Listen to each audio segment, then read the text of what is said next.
जैसे एक झूठ को छुपाने के लिए आदमी 100 झूठ बोलता है, उसी तरीके से एक क्रिमिनल एक क्राइम को छुपाने के लिए 100 क्राइम और करता है। नमस्कार, मैं पीआई रंजीत ठाकुर। आज मैं आपको एक ऐसे ही केस के बारे में बताने जा रहा हूं जहां एक क्राइम को छुपाने के लिए जो किया गया वो किसी भी क्रिमिनल के छक्के छुड़ा दे। और यकीन मानिए, जब ये केस हमारे सामने आया तो हमारी भी रूह कांप गई। ये केस सितंबर 2017 का है, जब मेरी पोस्टिंग गुरुग्राम थाने में थी।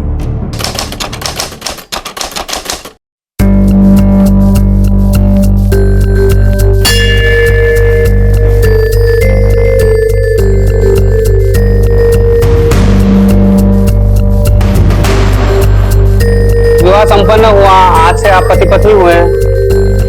मम्मा, आपकी शादी हो गई? हो गई। अब मैं मिठाई खा लूं?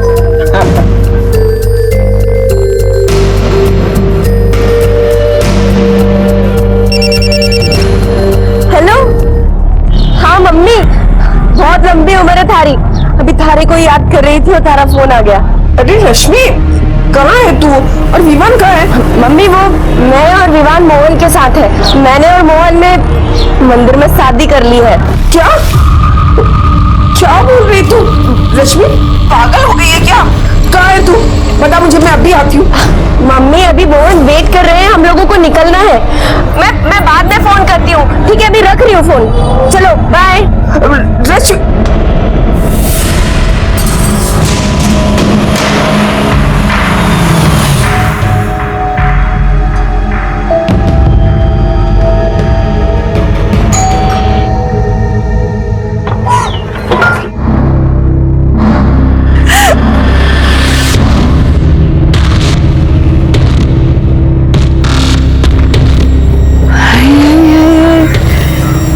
सही कही थी भाई तूने, ये तो बड़ी चौकी है।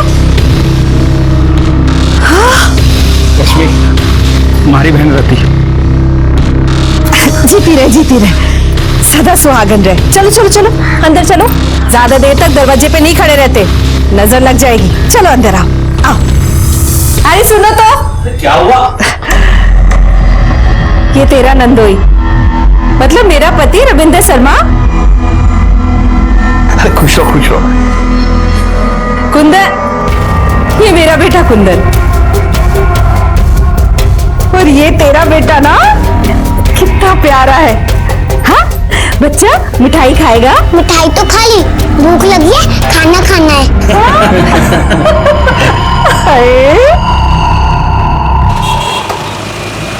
सुबह 6 बजे से लगी हूँ रसोई में। सारा खाना मैंने ही बनाया है। भाई ने ब्याह किया है, दावत तो होनी ही चाहिए। दीदी, मैं परोस देती हूँ। अरे तू बैठ बैठ। आज ही ब्याह करके आई है, काम थोड़ी ना कराऊंगी तुझसे आज। कल से तो सब कुछ तुझे ही करना है। हाँ,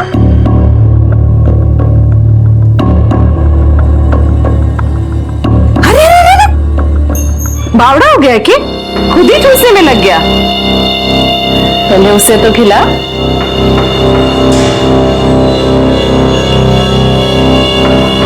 मम्मा, आप भी अंकल को खिलाओ ना। अरे अंकल ना है, तेरे पापा है वो।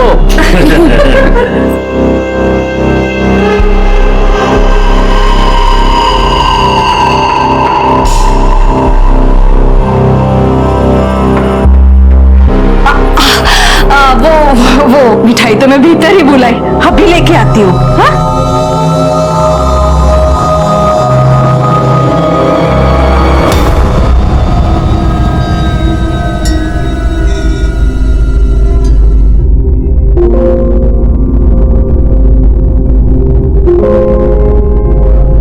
सब कुछ मैंने सजाया है अपने भैया और भाभी के लिए।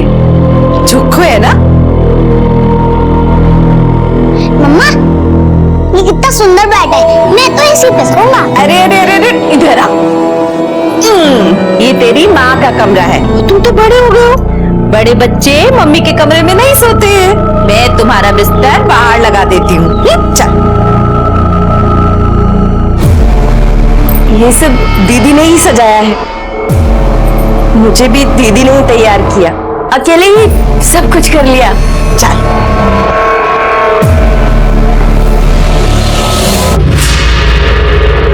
बत्ती जला कर रखना।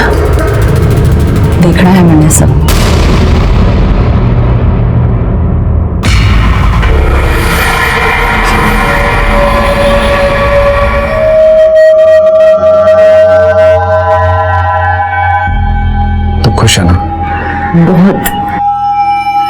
ये मेरी लाइफ का सबसे अच्छा दिन है। हमारा भी।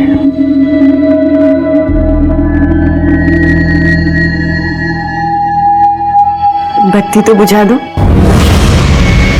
बत्ती जला कर रखना, देखना है मैंने सब। बत्ती बुझा दूंगा तो तने देखूंगा कैसे?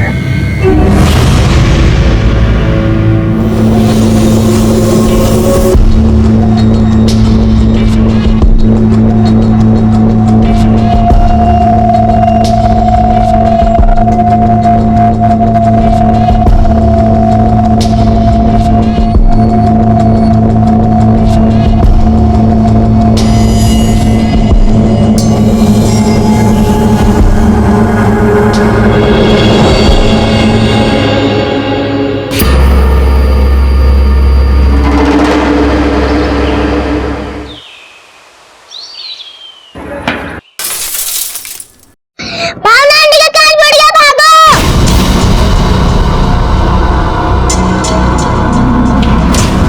भावना, ये इस तरफ शीशा तोड़ा।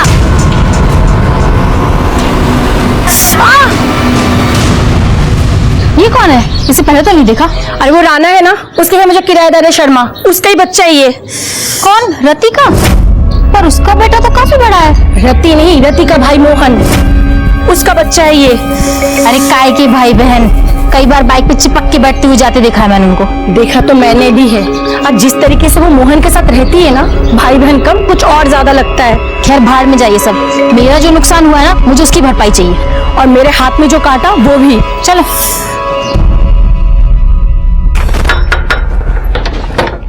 अरे क्या हो गया दोनों साथ में? भाभी आपके घर में जो छोरा है ना, उसने मेरी खिड़की का कांच तोड़ दिया। बताओ ये भी कोई बात होती है भला? ये गली है, मैदान थोड़ी है जो क्रिकेट खेलने लग जाते हैं बच्चे सड़क पे। अरे छोरा ही तो है, छोरा ही तो शरारत करे है, उसमें के। लो।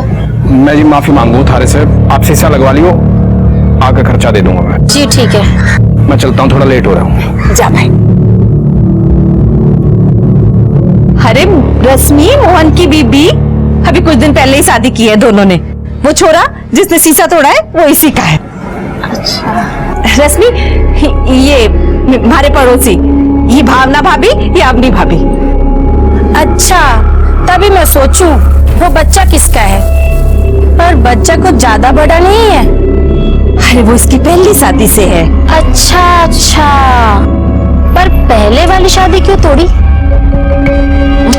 टूटी ना है, एक्सीडेंट हुआ है, तभी तो इतनी छोटी सी उम्र में इसको दूसरी शादी करनी पड़ी। पर घनी किस्मत वाली ठहरी, मोहन जैसा दूल्हा मिला, इसको और इसके बेटे को दोनों को खुशी से अपना लिया।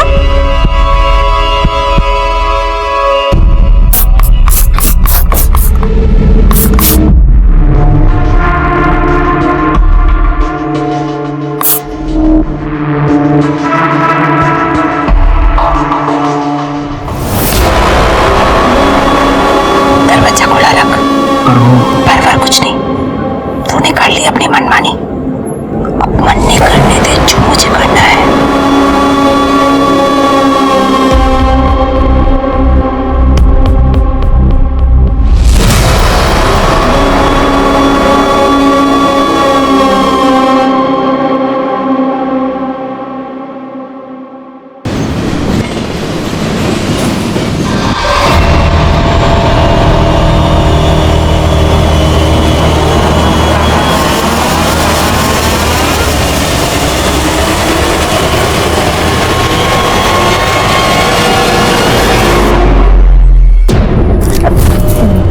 दीदी, आप इस वक्त यहाँ? मैं सोची आज हम तीनों साथ में सोते हैं, मैं, तू और मोहन। ये क्या बोल रहे हो दीदी? आप तो मोहन की दीदी हो। दीदी छोड़ो मुझे।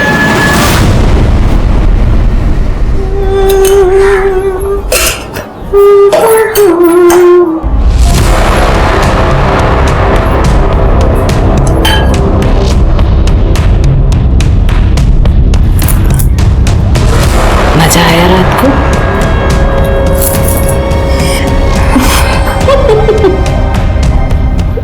मारा फोन नहीं दिख रहा कहीं। देखा है क्या करेगी फोन का? मैं हूं ना मजा कराने के लिए।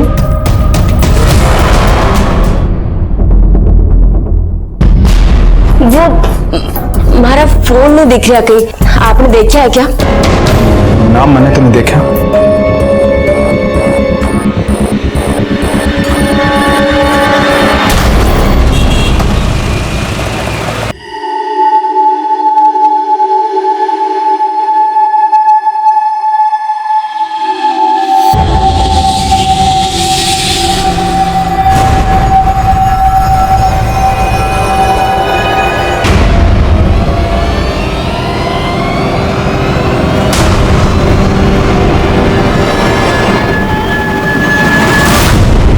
रत्ती दीदी से कुछ बोलते क्यों नहीं हो? ऐसी भी कोई बहन हो गए कोई अपने भाई के संग? छी!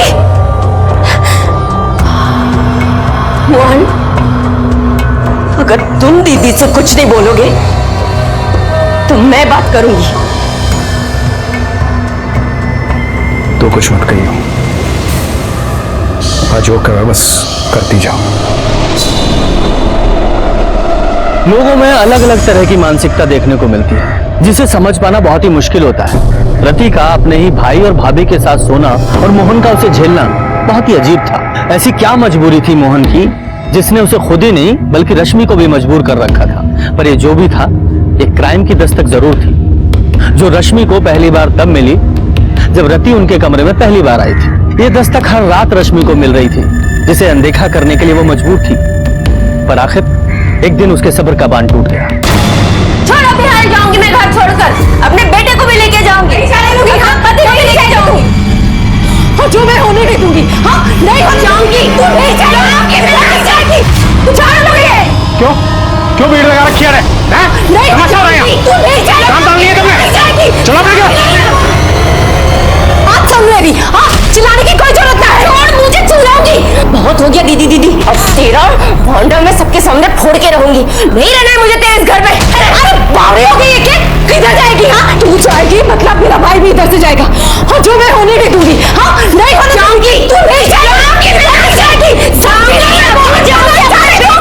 अभी जाऊंगी मैं, और इतना ही नहीं, जाऊंगी भी और सबको बताऊंगी भी तू कितनी घटिया औरत है। रश्मि, रश्मि, तूने हाथ कैसे उठा दिया इस पे? बहुत हो गया तेरा, बहुत सुन ली तेरी। हम ये घर अभी छोड़ के जाओगे, और दम हो तो रोक के देखो। चल रश्मि, सर पे चल बेटा।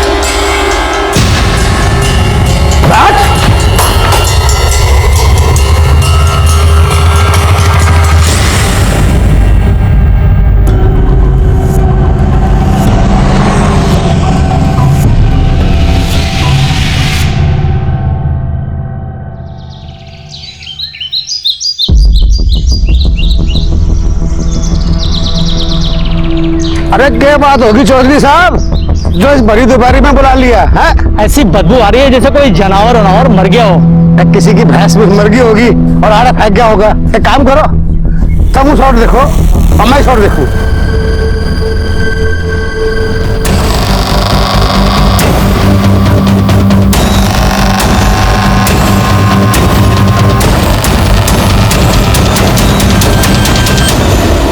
तुम लोग आसपास देखो, बॉडी के और टुकड़े मिलते हैं क्या?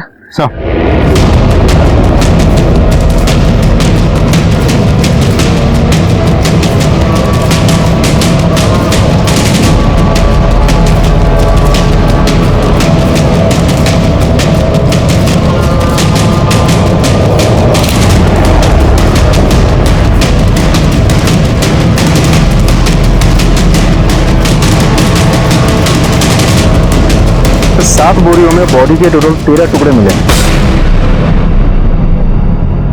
इसे देख के तो लगता है किसी एक ही औरत के बॉडी पार्ट्स हैं। और उधर देखिए सर, राइट हैंड पर ओम का टैटू बना हुआ है। सब चेहरा तो बिल्कुल पूरी तरह से कुचल दिया गया है। लगता नहीं मुझे शिनाख्त होने के कोई चांसेस है। और आसपास जाके पूछताछ भी की है मैं, किसी को कोई आइडिया नहीं है कौन आके बोरिया फेंकेगा। हाँ यार, मैंने भी इन लोगों से पूछा, किसी को कुछ नहीं पता। लगता है ये बोरियां आज नहीं फेंकी गई हैं, कई दिन पहले यहाँ फेंकी गई हैं। हेलो, बॉडी के पार्ट्स को पोस्टमार्टम के लिए भेजो और रिपोर्ट जल्दी से जल्दी मंगाओ। जाओ।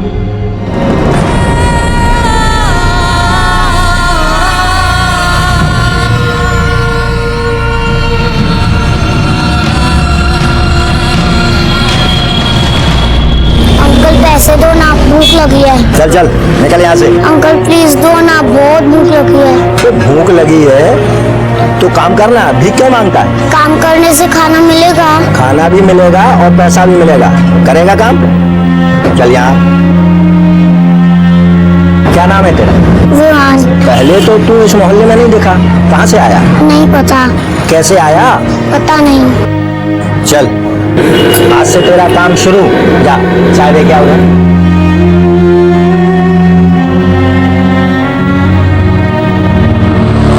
सर, बोरियों में जो डेड बॉडी टुकड़ों में हमें मिली थी, पोस्टमार्टम रिपोर्ट के मुताबिक 30-32 साल की एक प्रेग्नेंट औरत की थी। इसकी हाइट 5 फीट 2 इंच, रंग गेहुआ और बाल काले थे। सब मौत करीब 6 दिन पहले हुई थी।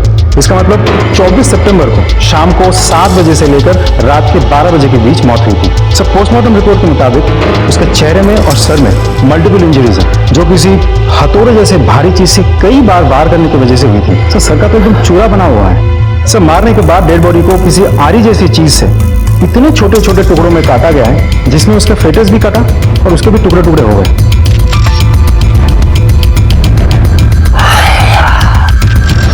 यादव, ये काम किसी इंसान का नहीं हो सकता, बल्कि इंसान की शक्ल में किसी राक्षस का है, और ऐसे राक्षस को तो सजा जरूर मिलनी चाहिए। पर इससे पहले हमें इस बॉडी की पहचान करनी होगी।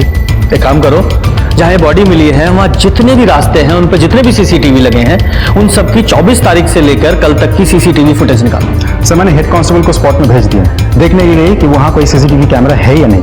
अगर है तो हमें बहुत जल्द फुटेज मिल जाएगी। गुड। एक काम और करो, गुरुग्राम के जितने भी पुलिस स्टेशन है सबको अपडेट करो, और अपनी साइट पे इस औरत की एज, हाइट, कॉम्प्लेक्शन, इसके टैटू के बारे में, ये बॉडी कितने टुकड़ों में मिली, सब कुछ अपडेट करो A to Z। NCR और आसपास के थानों में भी सबकी इस बॉडी के बारे में बताओ। सब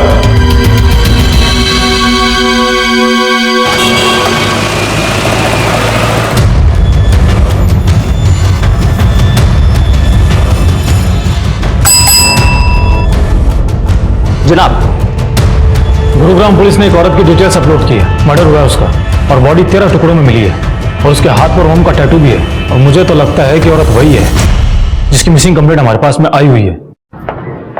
सर, महेंद्रगढ़ पुलिस स्टेशन से मेल आया।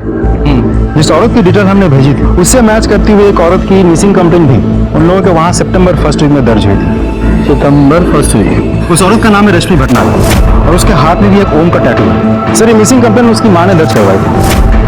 यादव, हो सकता है ये औरत वही हो, क्योंकि ये भी सितंबर के पहले हफ्ते में गायब हुई थी, और उसका मर्डर 24 सितंबर को हुआ, यानी कि गायब होने के 10-15 दिन तक तो ये जिंदा थी। तो सवाल ये है कि इन दिनों में इसने अपनी माँ से कांटेक्ट क्यों नहीं किया? ये बच्चा कौन है? सर, ये रश्मि का बेटा है। रश्मि और ये दोनों एक ही साथ गायब हुए थे। रश्मि की मां ने बेटी और नाती दोनों की मिसिंग कंप्लेंट दर्ज करवाई थी एक ही साथ। मतलब बच्चा भी गायब था। अब माँ तो मिल गई है, बच्चा कहाँ है?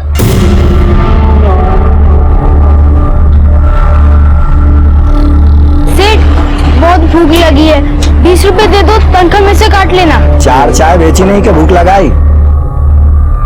ये ले, तू पकड़, ये ले, ध्यान रखना, तनख्वाह में से काट लूंगा। चलो।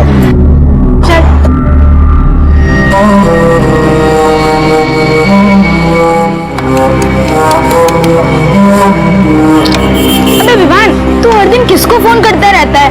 नंबर तो कभी लगता ही नहीं है। मम्मी को, उनका फोन हर वक्त स्विच ऑफ रहता है। अभी तो किसी और को कर लेना, घर में और भी तो लोग होंगे। हैं, नानी, पर मुझे नानी का नंबर याद नहीं।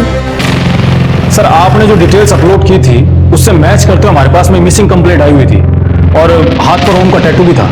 हाँ, हाथ में ओम का टैटू गुदवाया था। कहाँ है मेरी रश्मि? सर, ये रश्मि की माँ है। इन्होंने रश्मि और विमान की मिसिंग कंप्लेंट लिखवाई थी। आपने मेरी बेटी को ढूंढा है, भगवान आपका बहुत भला करेगा। माँ जी, पानी पीछे। मैं ठीक हूँ, बस आप मेरी बेटी को बुला दीजिए बस। माँ जी, हमें डाउट है कि रश्मि इस दुनिया में नहीं है, उसका मर्डर हो गया।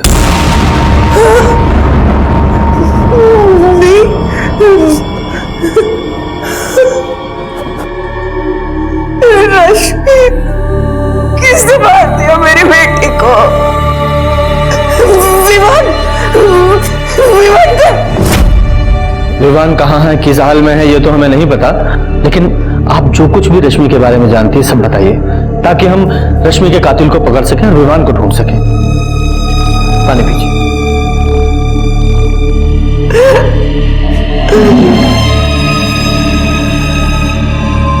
माँ जी बताइए। उसका तो नसीब ही पड़ा था, इतनी सी थी तब बाप का साया उठ गया उसके सर से। ब्याह किया पर वहां भी नसीब से हार गई।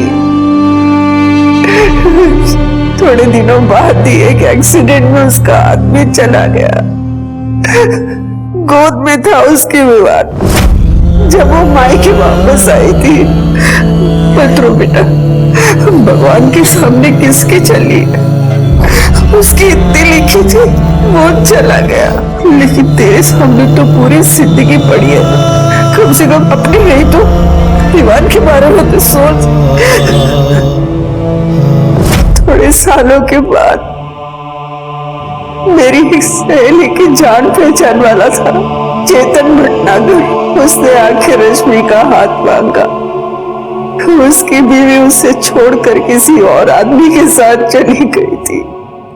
2 बेटियां थी उसकी। माँ जी, मन्नत घराड़ी की जरूरत ना है, पर बेटियों को तो माँ चाहिए ना। अब अपनी हर जी की बात बाप को थोड़ी बता पाएंगे, और विवान भी छोटा है, उसे भी बाप मिल जाएगा। मुझे लगा कि भगवान ने मेरी सुन ली। विवान का मुंह दिखाकर मैंने रश्मि को मना लिया, लेकिन थोड़े दिनों बाद ही रश्मि जब मुझे मिलने आई, तब उसने बताया कि चेतन उसके साथ कैसा व्यवहार करता था।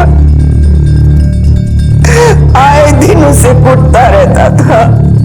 रश्मि को एक साथी मिल गया, उसके बारे में रश्मि ने मुझे बहुत बाद में बताया था। तू कौन है भाई, और मेरे घर में तू क्या कर रहा है?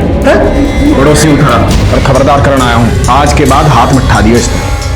तू घना कृष्ण का भांजा बन रहा है? चल निकल यहाँ से। आज के बाद जो हमारे घर के मामले में टांग अड़ाई ना, चल चलिए चलिए।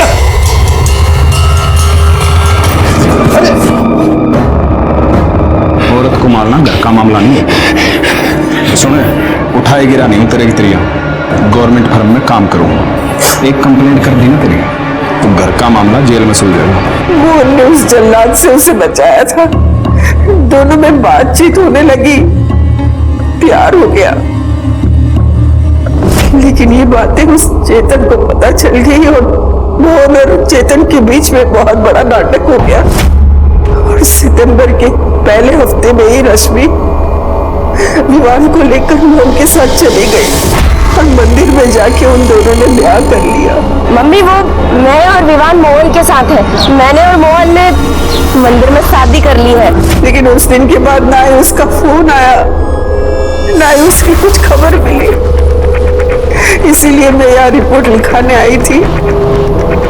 सर, हमें जब पता लगा कि रश्मि और विवान के लापता होने में चेतन का हाथ है, तो हमने उससे पूछताछ भी की। जैसी में सीना वैसा भाग गई थी, जैसे पहले वाली भागी थी। अब जैसा करेगी वैसा भुगतेगी। मुझे क्या जरूरत है उसे या उसके बेटे को कुछ करने की? अपनी पहली बीवी की भड़ास निकालने के लिए तो उसे जानवरों की तरह मारता था। अब वो तुझे अकेला छोड़ के चली गई है तो कुछ नहीं करेगा। हम इज्जतदार लोग हैं साहब, 2 पैसे की औरत के लिए अपनी इज्जत मिट्टी में नहीं मिला सकता। आप मुझे अगर अरेस्ट करने की सोच कर आए हैं तो आप उसे ले आओ, मैं मार देता हूँ, आप मुझे अरेस्ट कर लेना। सर, हमने दोनों को बहुत तलाश किया, लेकिन उन दोनों का कुछ भी पता नहीं चला अभी तक। लाठी, यादव का रश्मि का फोन नंबर और इस चेतन का एड्रेस लिखवा दो।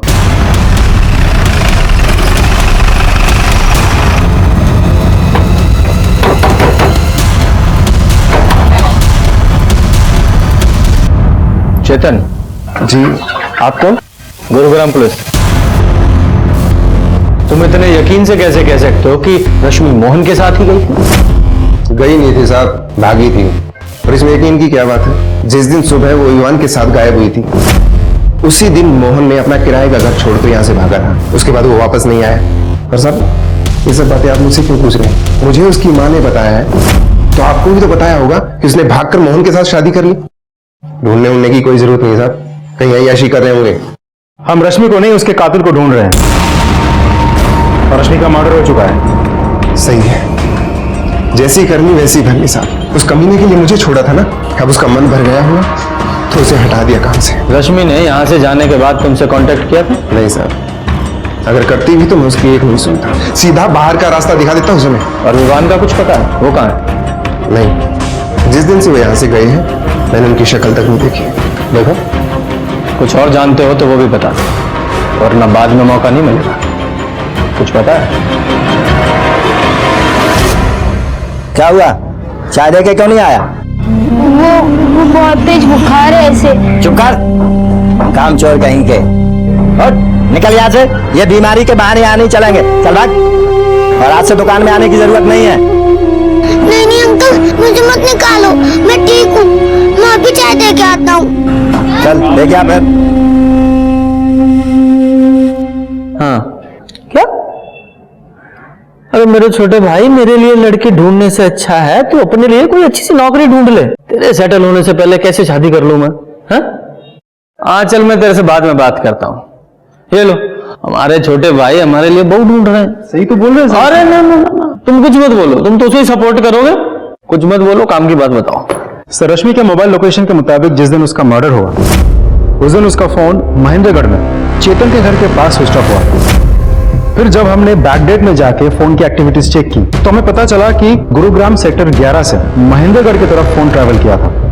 इसका मतलब रश्मि सेक्टर 11 गुरुग्राम से महेंद्रनगर गई और फिर फोन स्विच ऑफ हुआ। यादव, इसके दो कारण हो सकते हैं।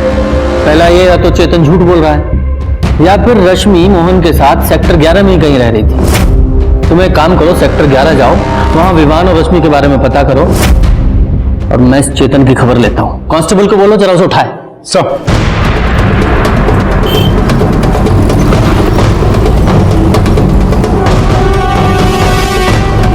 दो चाय देना। ये ले। विवान, सुन, क्या हुआ इसे? इसे बहुत तेज बुखार है।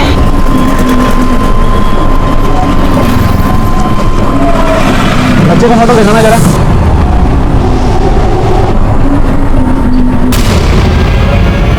बच्चा तो यही है, मैं इसे हॉस्पिटल लेके जा रहा हूँ। तुम साहब को हमारे को बच्चा मिल गया।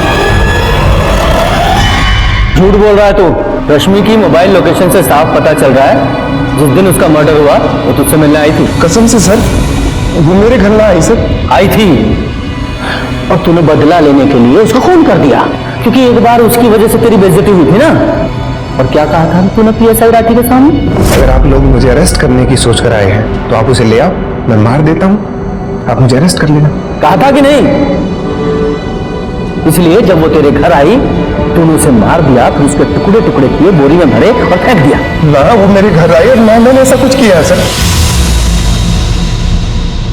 आधा किलो कर दो इसका। देखिए जरा, आपने इन दोनों को यहाँ कहीं देखा है? ये रश्मि और इसका बेटा विवान है। हाँ सर, ये दोनों हमारे ही मोहल्ले में रहते हैं, शर्मा जी के मकान में, पर कुछ दिनों से इनको देखा नहीं है। ये शर्मा फैमिली इनके रिलेटिव्स हैं? अब रिलेशन का तो पता नहीं, पर रत्ती मोहन की बहन है, पर रंग ढंग देख के भाई बहन जैसा तो नहीं लगता है। अच्छा, ये लोग रहते कहाँ हैं? मकान नंबर? ये गली से दूसरा मकान। Thank you. अरे उन दोनों के बीच की वो बात तो बता दे। सर सर सर, एक और बात बोल रही हूँ आपको। बोलिए। और ये रश्मि गुरुग्राम के सेक्टर 11 में क्या कर रही थी? ये वहां मोहन के साथ रहती थी ना? सर, कौन कहाँ क्यों रहता है सर मैं नहीं जानता। मैं महेंद्रगढ़ में रहता हूँ, मैं बस इतना जानता हूँ सर।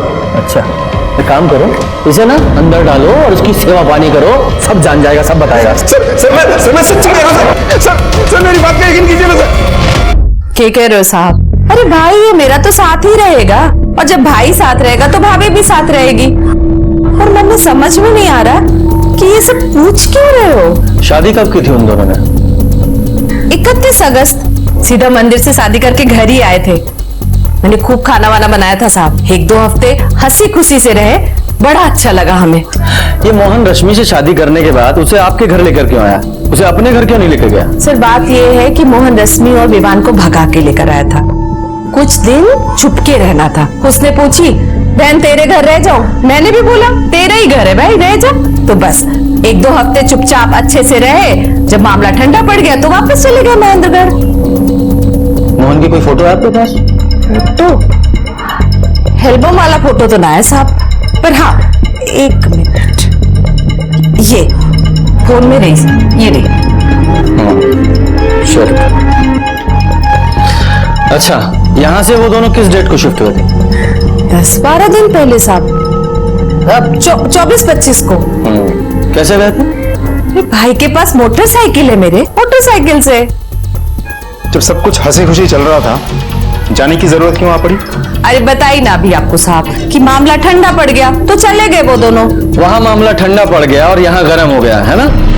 हमें पता चला है कि आप लोगों के बीच बहुत बड़ा झगड़ा हुआ था, किसी ने तो किसी को थप्पड़ मारा था, हाथापाई भी हुई थी। इसके अगले दिन ही वो यहाँ से चले गए। अरे साहब, वो झगड़ा थोड़ी था, और ऐसा छोटा मोटा झगड़ा किस घर में नहीं होता, आप बताओ। हुई थी बहसबाजी साहब, हुई थी। भाई बहन में छोटी मोटी बहसबाजी तो होती रहती है। उसने बोला कहना मैं जा रहा हूँ, मैंने भी बोला तेरी मर्जी तू जा, बोला तो फोन करेगा, आज तक तो फोन ना किया उसने फोन नहीं किया तो आपने किया होगा ना? अरे मोहन बड़ा गुस्से वाला है साहब, उसने ना करा तो मैंने भी ना करा, सोचा गुस्सा ठंडा हो जाएगा तो आप पे आप फोन कर लेगा। अच्छा, ये महेंद्रगढ़ में ये मोहन कहाँ रहता है? एड्रेस दीजिए उसका। साहब अपना घर तो है नहीं उसका, कहीं किराए विराए पे लिया होगा। अब छोटा मोटा घर तो लिया नहीं होगा साहब, बीवी बच्चे वाला है तो बड़ा ही घर लिया होगा। बीवी बच्चे उसके साथ में नहीं है, क्योंकि रश्मि का मर्डर हो चुका है। क्या कह रहे हो साहब? हाँ, मोहन और विवान दोनों लापता हैं। अब मोहन ही बता सकता है कि क्या हुआ था उन लोगों के साथ।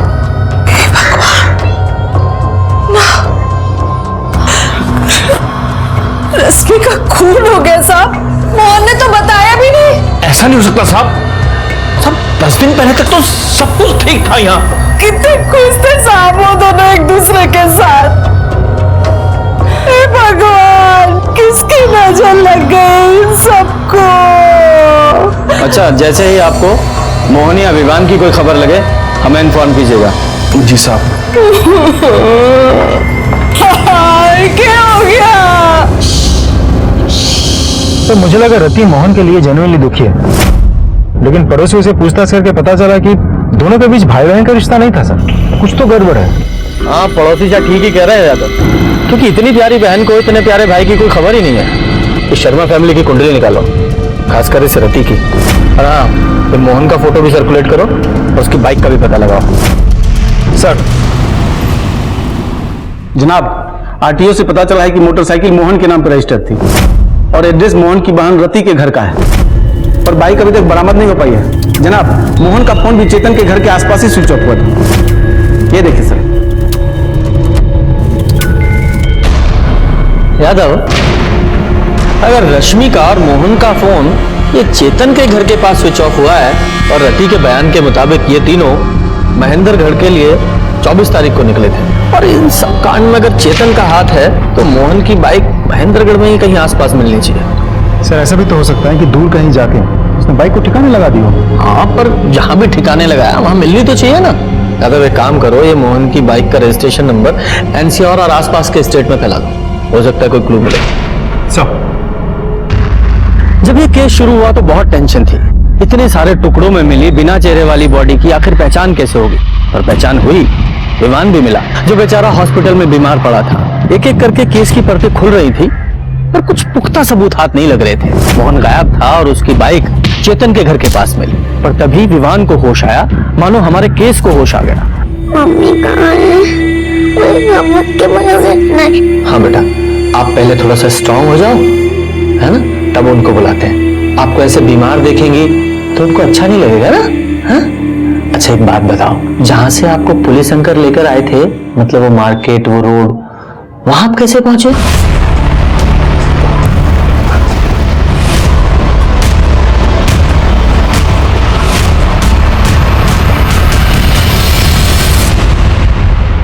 सर 4 महीने से शर्मा फैमिली पानीपत में किराए पे रहती है। मोहन वहां रति से मिलने आता था।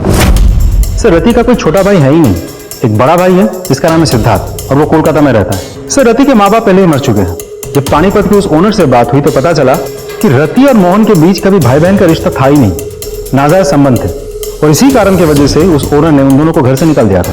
हो सकता है, यादव, ये हो सकता है क्योंकि रति के पानीपत से गुरुग्राम शिफ्ट होने के कुछ दिनों बाद ही मोहन ने रति के घर आना जाना शुरू कर दिया था।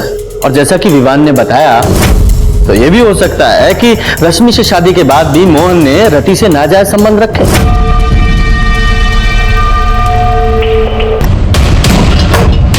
तूने हाथ कैसे उठा दिया इस पे? हम ये घर अभी छोड़ के जाओगे। मम्मा खोलो, मम्मा खोलो, मम्मा। प्रॉब्लम यह है कि विवान के बयान से यह साबित नहीं होता कि रति ने, उसके हस्बैंड ने और उसके बेटे ने मिलकर ही रश्मि को मारा था। अगर इन्होंने रश्मि को मारा तो फिर वो मोहन कहाँ है? वो भी गायब है। कहीं मोहन का भी तो इन सब में हाथ नहीं है। और फिर रश्मि और मोहन दोनों के फोन लोकेशन वहां महेंद्रगढ़ में चेतन के घर के पास मिले। यहां तक कि मोहन की बाइक भी उसके घर के पास ही मिली है। और ये रश्मि की बॉडी वहां महेंद्रगढ़ में नहीं, यहां गुरुग्राम में मिली। तो क्या ये तीनों रश्मि को वापस यहां गुरुग्राम में लेकर आए, फिर से मारा? कुछ तो मिसिंग है। कहीं क्या हो सकता है? जनाब, मैंने शर्मा फैमिली का रश्मि के मर्डर वाले सप्ताह का कॉल रिकॉर्ड चेक किया, जिसमें पता चला कि रति का बेटा कुंदन मर्डर वाली रात मोंटी अरोड़ा नाम के एक लड़के से एक नहीं 3 बार बात किया है। और फोन की मूवमेंट चेक की तो शाम 8 बजे, रात 10 बजे और सुबह 6 बजे मोंटी के घर पे गया। बुलाओ सर। हाँ सर, कुंदन का फोन आया था। उसको आरी मशीन की जरूरत थी, वही लेने आया था। फिर रात दोबारा उसको कॉल आया, कह रहा था उसको वैन की जरूरत है, उसको फर्नीचर काट के दिल्ली भिजवाना था। फिर रात 10 बजे वो आया, गाड़ी लेके चला गया। अगले दिन सुबह 6 बजे गाड़ी आरी सब वापस करके चला गया। तो ये आरी और वैन मतलब तुम्हारी गाड़ी कहाँ है? तुम्हारे घर पे? हाँ जी सर, घर पे। ये आरी मैं साथ लेके जाओ और ये आरी और गाड़ी दोनों सीज करो और फॉरेंसिक भेजो। सर मतलब शर्मा फैमिली ने रश्मि का मर्डर और टुकड़े अपने ही घर में किए हैं? शायद। यादव, अगर उसके टुकड़े भी घर में ही किए गए हैं तो कंफर्म है कि बाथरूम में किए होंगे, क्योंकि एक तो बाथरूम से आवाज बाहर नहीं जाएगी, ऊपर से ब्लड साफ करने में भी आसानी होगी। यादव, एक काम करो, इस शर्मा फैमिली के घर को ना अच्छे से और स्पेशली बाथरूम को अल्ट्रावायलेट ट्रीटमेंट दो। हो सकता है वह रश्मि के ब्लड स्पॉट्स में है।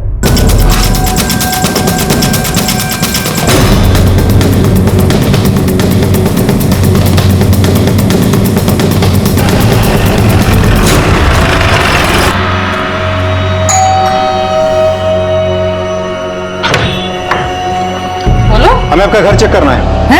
घर चेक करना है? मतलब अरे ये तो जबरदस्ती है साहब। एक तो हमारे भाई को ढूंढ नहीं पा रहे, ऊपर से ये सब करके ऐसा दिखा रहा है जैसे रश्मि को हमने मारा है। मैडम शांति रखिए, हमें अपना काम करने दीजिए। अरे इंस्पेक्टर साहब, बात घर के सारे मेंबर्स उस तरफ जाइए। अरे ये तो चलिए। जबरदस्ती है ना साहब। अरे ऐसे कैसे घर चेक कर रहा है? अरे छोड़ो हमको। बाथरूम किस तरफ है? अरे बाथरूम तो उधर है, लेकिन बाथरूम में क्या करोगे? बाथरूम उधर है। वहां कहाँ जा रहे हो? अरे ये सब क्या कर रहे हो साहब? ये सब जबरदस्ती।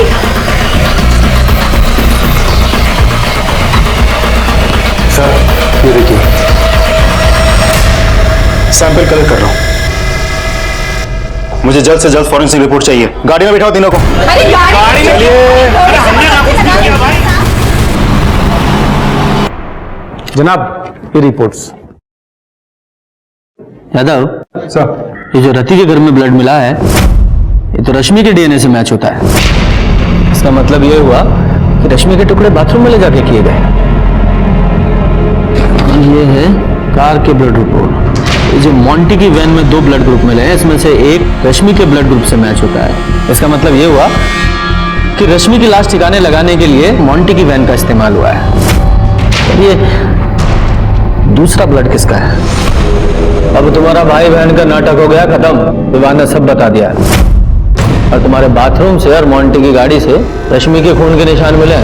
सच सच बता दो, रश्मि के साथ क्या किया, कैसे मारा उसे?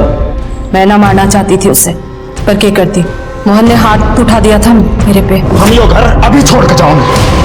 और शाम को बैग लेकर घर से जाने लगा। मोहन, क्या ये सब? मैं कहीं नहीं जाने दूंगी तुझे। उसका विजय से शादी करने के लिए बोला, तो इसका मतलब ये नहीं कि तू कुछ भी मनमानी करेगा। कहीं नहीं जाएगा। अरे क्या नहीं किया मेरे वास्ते? शादी की उससे, ताकि लोगों को हम पे शक ना हो। और आज उसी के साथ तू भाग के जाएगा। मजबूर कर दिया तूने। मैं एक रात भी आराम से नहीं रहने दिया। बहुत उतावली हो रही है। तू अंदर जा, मैं भी आई हूँ। अरे खुश कर देता तुम्हें मैं। पैसे दे रहा था ना तेरे शौक पूरे करते ही, पर ना सब कुछ चाहिए, ये भी चाहिए, ये भी चाहिए। गंद मचा दिया इस घर में। तू इसकी वजह से बात सुना रहा है ना मुझे। आज मैं इसे छोड़ूंगी। इसने कुंदन ने एक सलाह दी। मैं मोंटी की वैट भी ले आया और उसके टुकड़े बोरी में भर के अलग अलग जगह फेंक दिए। मोहन के साथ क्या किया?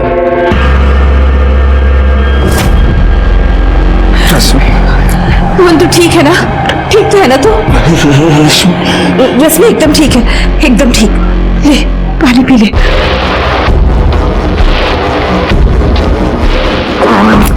उसकी बॉडी को कैसे ठिकाने लगाया? मोहन को भी उसी वैन में डालकर हम नदी में फेंक दिया। यादव, इसका मतलब मोंटी की गाड़ी में जो दूसरा ब्लड था मोहन का था।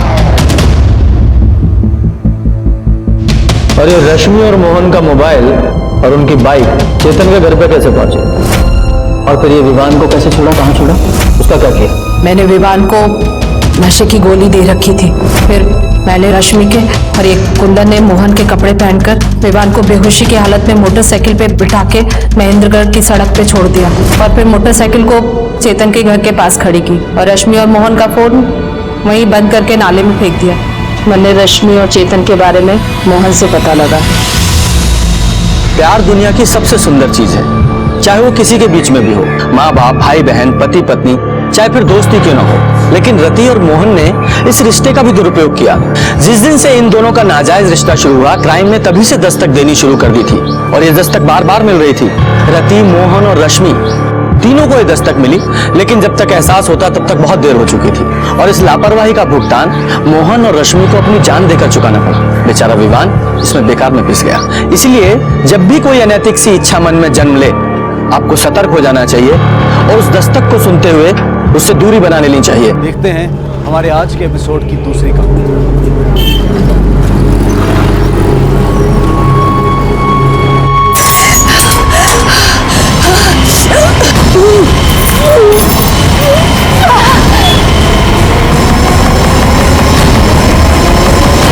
अरे क्या हुआ? अरे क्या हुआ? अरे कुछ तो बोलिए, क्या हुआ? नीचे पड़िए, समझ नहीं आ रहा। अरे देखो ना, अरे देखो क्या हुआ? अरे ये इशारा कर रही है घर की तरफ।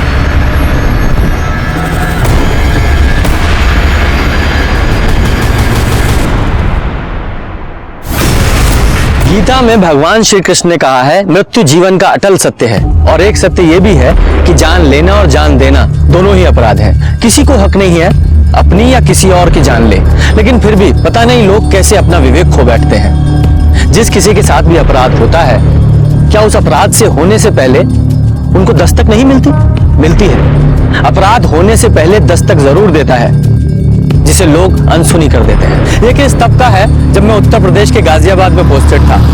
एक पूरे परिवार को जहर दिया गया था।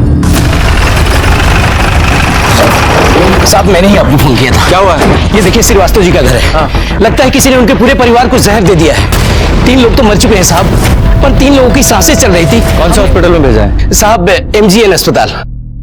और साहब जो 3 लोग मर चुके हैं उनकी लाश अंदर ही पड़ी है। मिश्रा सर, हॉस्पिटल में फोन लगाओ। सबसे पहले हम उनसे बात करेंगे, कोई और नहीं। और उनसे कहो कि तीनों को अलग अलग रखे, आपस में बात ना करने दें। Okay sir. ठीक से चेक करो, देखो कोई जिंदा है क्या। सर नहीं सर, सब मर चुके हैं। क्या हो रहा है? यहाँ कोई कीर्तन चल रहा है जो आप लोग मंजीरा बजाने आ गए हो? बाहर निकालो सबको, चलिए बाहर निकालिए। 1 2 3।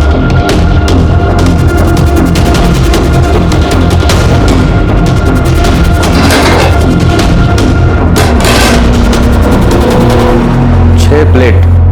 यादव, पूरा परिवार खाना खाने के लिए बैठा था, जिसमें से 3 की मौत हो गई और 3 हॉस्पिटल में। सर मुझे तो ये सुसाइड का मामला लगता है। घर में कोई प्रॉब्लम चल रही होगी, सारे मेंबर्स एक साथ जहर खा के मर गए। क्यों, मर्डर भी तो हो सकता है। हो सकता है किसी को इस फैमिली से प्रॉब्लम हो, उसने बिरयानी में जहर मिलाया, मैंने लोगों को खिला दिया।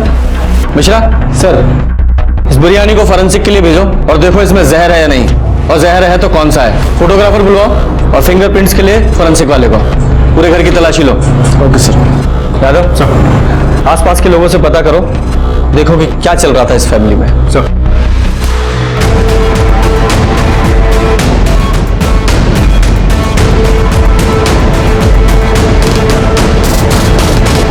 मिश्रा, फॉरेंसिक टीम का क्या हुआ? बस पहुंच ही रहे हैं सर।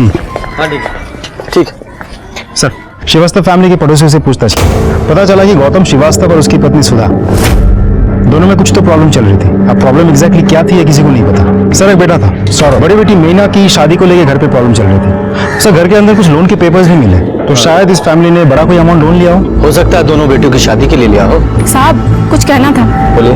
साहब, हम भी यहीं पड़ोस में रहते हैं। सुधा भाभी और बच्चों से हमारी बहुत ही बनती थी। सब लोग कह रहे हैं कि बिरयानी खाकर कुछ हुआ है, और दोपहर में तो बिरयानी हमें देकर गई थी सुधा भाभी। आप लोगों ने वो बिरयानी खाई? नहीं साहब, हम तो दोपहर का खाना खा चुके थे, तो हमने रात के खाने के लिए वो बिरयानी उठाकर फ्रिज में रख दी। अच्छा।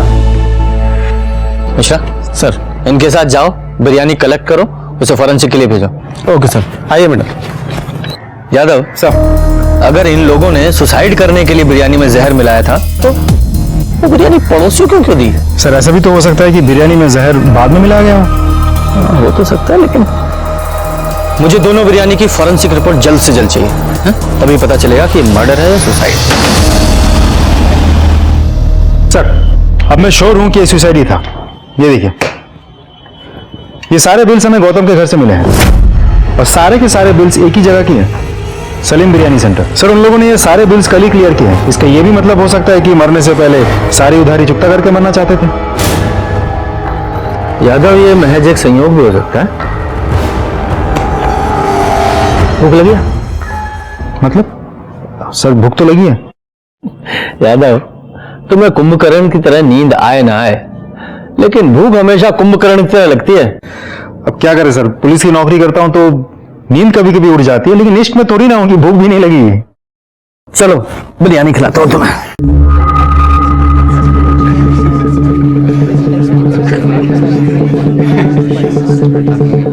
यादव सर, बिरयानी अच्छी थी ना? मजा आ गया। कितना हुआ छोटू? इनका 100 रुपया साहब। आपकी बिरयानी ना एकदम A1 है। माँ के हाथ की बिरयानी की याद आ गई। अन्नपूर्णा का अवतार है आपके यहाँ तो। शुक्रिया। आपकी बिरयानी के चर्चे तो हर जगह चल रहे हैं जी। अरे पास में एक फैमिली रहती है ना, कौन सी? अरे वो श्रीवास्तव फैमिली। हाँ, श्रीवास्तव फैमिली। सुना है उनकी बिरयानी में जहर था।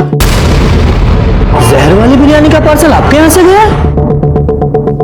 हाँ? नहीं, ऐसा सुना है, मतलब वो बिरयानी तो आपके यहाँ से गई थी ना? देखो भाई साहब, यहाँ से रोज 200 पार्सल बिरयानी जाती है, अब कहाँ कहाँ याद रखेंगे। हाँ, ये बात भी सही है। हमारा ऑफिस यहीं पास में है। आप ऐसा कीजिए, एक पार्सल रोज हमारे लिए भिजवा दीजिए, एक खाता हमारा भी खोल लीजिए, महीने के आखिर में हिसाब कर दी करेंगे। अरे भाई साहब, ये देखिए। हाँ, आप उधार नहीं देते हैं। देखो भाई साहब, हमारा एक उसूल है, बिरयानी खाओ, डकार लो, पैसे दो और रास्ता निकालो। अगर मैं सबको अगर ऐसे उधार देते रहूंगा तो एक दिन इस होटल को ताला लग जाएगा। ये भी सही कह रहे हैं आप। चलिए। अरे छोटू, 2 नंबर के टेबल का बिल बोल। सर, ये बिरयानी वाला हमसे झूठ क्यों बोल रहा था? श्रीवास्तव फैमिली को तो खूब उधार देता है। अरे हो सकता है उस फैमिली से इसकी कोई पुरानी जान पहचान हो, और ये भी हो सकता है कि वो हमसे कुछ छुपा रहा हो। ये फॉरेंसिक रिपोर्ट कब आएगी? सर, कल सुबह तक रिपोर्ट आ जाएगी। आप खींच sir. Hello, okay sir, hospital में सुधार, उसकी बेटियों को होश आ गया है।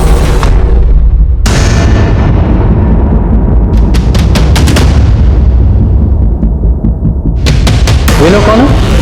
साहब, ये शिव है, दिव्या और मीना के मामा, और ये इनके दोस्त ब्रिजेश है। दोपहर से दोनों हैं, पर इनको इनकी बहन सुधा से कोई मिलने ही नहीं दे रहा है। ठीक है, पहले हम मिल लेते हैं, फिर आप लोग मिलिएगा। और आप लोग पुलिस।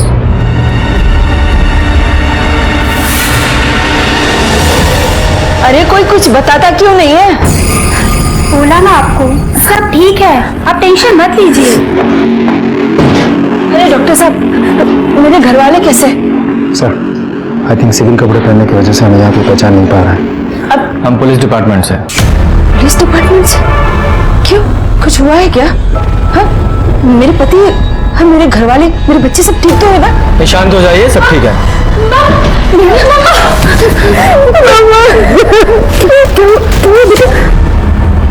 दादा, मैंने कहा था ना कि मेरी पूछताछ से पहले फैमिली आपस में नहीं मिलनी चाहिए। हमेशा मैंने बोला है, मैंने कहा था। पर ये हॉस्पिटल वैसा ही है, यहाँ सबकी अपनी मनमानी चलती है, कोई कुछ समझने को तैयार ही नहीं। आप कौन है? मैं इनकी बेटी मीना। बेटा, ये पुलिस वाले हैं। पुलिस? आप लोगों के घर में कोई टेंशन चल रही थी? नहीं तो फिर ये आत्महत्या का क्या नाटक है? ये सबने मिलकर प्लान किया था या आप में से किसी एक ने सबको मारने के इस महान कार्य का बीड़ा अपने कंधों पे उठाया था? लेकिन साहब, हम आत्महत्या क्यों करेंगे? सर ऐसा कुछ नहीं हुआ था। तो फिर आप लोगों के खाने में जहर कहां से आया? आप लोगों ने खुद से जहर खाया था या किसी ने खिलाया था आप लोगों को? भला हम जहर क्यों खाएंगे? शायद आपके सर पे बहुत लोन था इसलिए। लेकिन सर वो लोन तो पापा ने अपने बिजनेस के लिए लिया था। तो शायद आपकी शादी की टेंशन होगी इसलिए। हमारी शादी की टेंशन होती तो हमारी पसंद।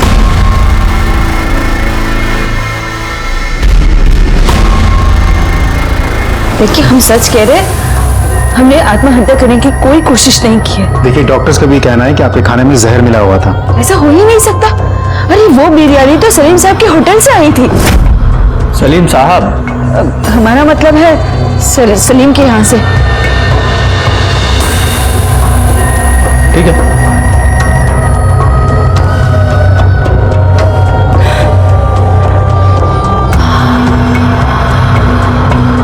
तुम तो क्या हो? मां से मिलना है? जाओ मिल लो।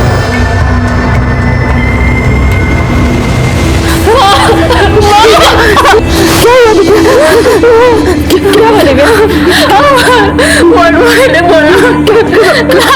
पापा वो ठीक तो है ना बेटा? क्या पागल हो गई है? क्या बोल रही है तू? हमको देख के आए।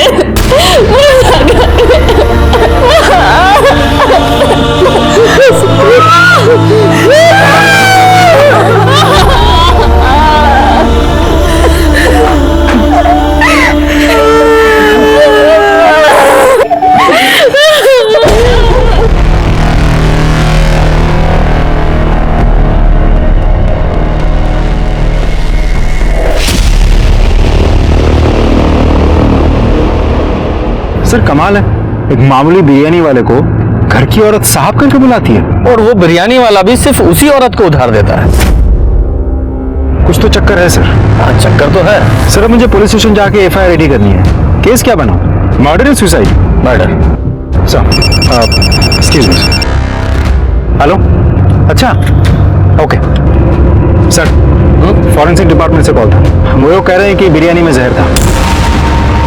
अच्छा, जो बिरयानी इन लोगों ने पड़ोसियों को दी थी उसमें भी जहर था? जी सर, उसमें भी था। वो तो अच्छा हुआ कि उन लोगों ने बिरयानी खाई नहीं। अब तो पक्का है कि ये सलीम, उसका डिलीवरी बॉय, सुधा या उसी के परिवार में से किसी ने बिरयानी में जहर मिलाया था। ये 100% मर्डर केस है। पता लगा जहर कौन सा है? सर वो लोग कोशिश कर रहे हैं, थोड़ा टाइम लगेगा। ये सलीम और उसके डिलीवरी बॉय को पुलिस स्टेशन बुलाओ। जी सर। अरे साहब, हमें नहीं पता था कि आप पुलिस वाले हैं, वरना हम आपसे बिल ही नहीं मांगते। गलती हो गई साहब, माफ कर दीजिए। हमें वैसे भी पैसे देकर खाने में मजा आता है। ये आपका डिलीवरी बॉय है? जी साहब। क्या था? सर जरा बात करो। जी सर। छोटू साहब जो भी पूछे ना उसका सही सही जवाब देना, हाँ समझे ना? चलो बैठो। अरे ठीक है सर। अरे बैठिए सलीम साहब।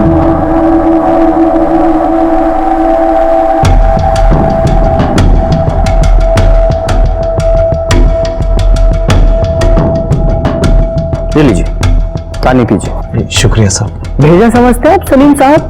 जी बिल्कुल बिल्कुल। देखिए, हमारे भेजे में 73% पानी होता है, 73%। और जब शरीर में पानी की कमी हो जाती है तो भेजा उल्टी सीधी हरकतें करने लगता है ना? इसलिए पहले पानी पीजिए।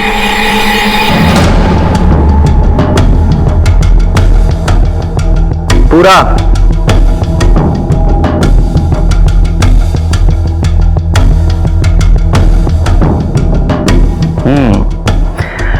अब देखना कितने अच्छे से काम करेगा आपका भेजा। तो बताइए, जब आपकी दुकान में उधार नहीं दिया जाता तो सुधा श्रीवास्तव को कैसे उधार दिया जाता था? नहीं साहब, और किसी को उधार नहीं देते थे, वो बस भाभी जी के घर ही उधार खाता चलता था। भाभी जी कौन? सुधा भाभी। सिर्फ उन्हें ही क्यों? अरे साहब, किसी जरूरतमंद की मदद करना आजकल गुनाह हो गया है साहब। बहुत पुराने ताल्लुकात हैं उनसे। शोहर के कभी कभार पैसे आने में थोड़ी सी देर हो जाती थी, इसलिए हम उधार दे दिया करते थे। सब इसमें क्या बात होगी साहब? तो तुम बताओ क्या बात हो गई? तुम्हारी कोई दुश्मनी थी? बिरयानी में जहर कैसे मिला दिया? मुझे नहीं पता साहब, मैं तो हमेशा की तरह पार्सल दरवाजे पे रख के घंटी बजा के वहां से चला आया। कितने बजे गए थे तुम? 1:40 के करीब साहब। इतने पक्के से याद है? वो डांट पड़ी थी ना साहब, तो याद तो रह गई। या पास जाने के लिए तुझे 15 मिनट लगते हैं, बाकी का पार्सल तेरा अब्बा जाके देगा। नहीं साहब, मैं दूंगा ना। हाँ तो उठा और निकल। तुम्हें देरी क्यों हो गई थी? खाने में जहर मिला रहे थे क्या? अरे नहीं साहब, वो बस आते आते बस एक सुट्टा मार लिया था साहब। अच्छा एक बात बताओ, ये तुम्हारा मालिक सलीम ये हमेशा ऐसे ही गुस्से में रहता है? नहीं साहब, जब पहले भाभी जी वो सुधा भाभी आती थी ऑर्डर देने, तब सलीम भाई को इतना गुस्सा नहीं आता था। सलीम जी, सुधा जी आप कैसे हैं आप? बहुत अच्छी, आप कैसी हैं? अरे छोटू, अरे कब से टेबल घिस रहा है? हाँ, ये तुम्हारी किस्मत नहीं जो चमक जाएगी। जाओ जाओ अंदर जाके काम करो, जाओ। अच्छा सुनिए, आज रात के खाने के लिए आप बिरयानी भिजवा दीजिएगा, और उसके लिए ना पैसे दे रहे हैं, और बाकी के पैसे ना हम बाद में भिजवा देंगे। क्या कर रहे हैं आप? पैसे आप कभी भी दे सकते हैं। और पिछले 2 महीने से भाभी जी का आना जाना बंद हो गया था।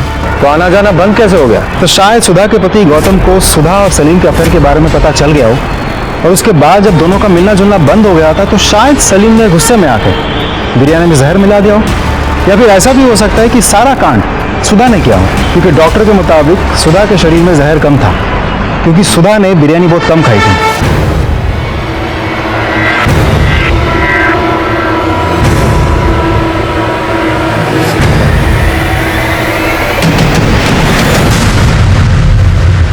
सिर्फ चाय, सिर्फ चाय।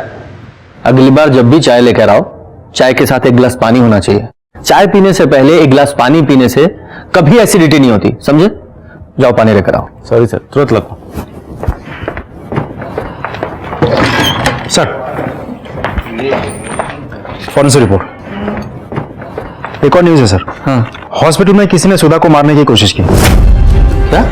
कैसे? सर सुधा को ग्लूकोज चढ़ा जा रहा था। हाँ। किसी ने उसकी स्पीड बढ़ा दी। स्पीड इतनी ज्यादा बढ़ गई थी कि उसके नर्व्स डैमेज हो सकते थे, और इसकी वजह से उसको हार्ट अटैक भी आ सकता था। तो सही टाइम पे नर्स आ गई और उसने उसको बचा लिया। हॉस्पिटल में और कौन कौन था? सर मीना और दिव्या, लेकिन उन दोनों को भी नींद की दवाई देकर सुलाया गया था। सर शिव और उसका दोस्त ब्रिजेश वो दोनों वेटिंग एरिया में थे। सुधा को दोबारा मारने की कोशिश कौन कर सकता है? सच बताऊं, उस समय तक सबसे ज्यादा शक मुझे सुधा पर ही था, लेकिन जब हॉस्पिटल में उसे मारने की कोशिश की गई तो ये साफ हो गया कि इससे उसका कोई लेना देना नहीं है। असल में कोई और ही था जो पूरे परिवार को मारना चाहता था। मैंने हॉस्पिटल में जाकर भी पता करने की कोशिश की, लेकिन उस हॉस्पिटल की हालत ऐसी थी, वहां का सीसीटीवी तक काम नहीं कर रहा था। बाकी जगह भी पूछताछ की पर कुछ पता नहीं लगा। नर्स और डॉक्टर ने भी कुछ नहीं देखा था। कातिल ने जैसे अपने राज के ऊपर गांठ बांध ली थी, लेकिन मैंने भी ठान लिया था, धीरे धीरे ही सही ये गांठ में खोल कर रहूंगा। साहब इन लोगों ने आत्महत्या क्यों की, कुछ पता चला? आपको जानकारी लेने की बहुत उत्सुकता है? ज्यादा ज्ञान चाहिए तो रामायण और महाभारत पढ़िए, जाइए।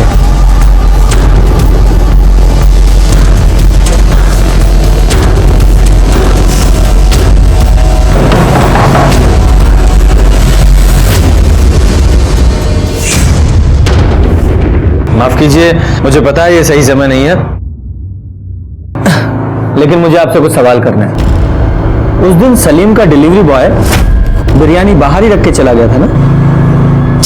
बाकी घर के लोग कहाँ थे? हम और मीना किचन में थे।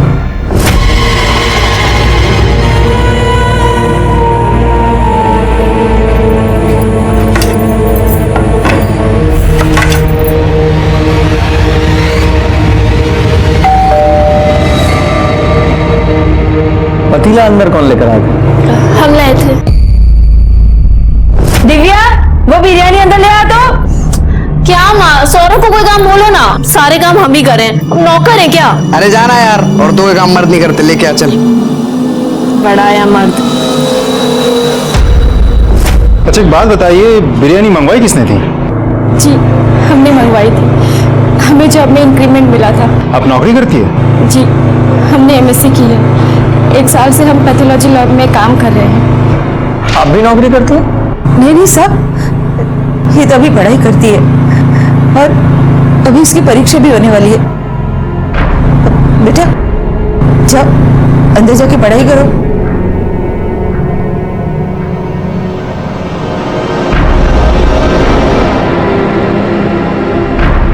ब्रजेश, ब्रजेश आओ जरा बाहर चलते हैं। किधर सर? हमने क्या किया? कुछ किया है क्या? नहीं सर। डरते क्यों? चलो बातचीत करेंगे, आओ आओ। अरे ब्रिजेश को कहाँ ले गए?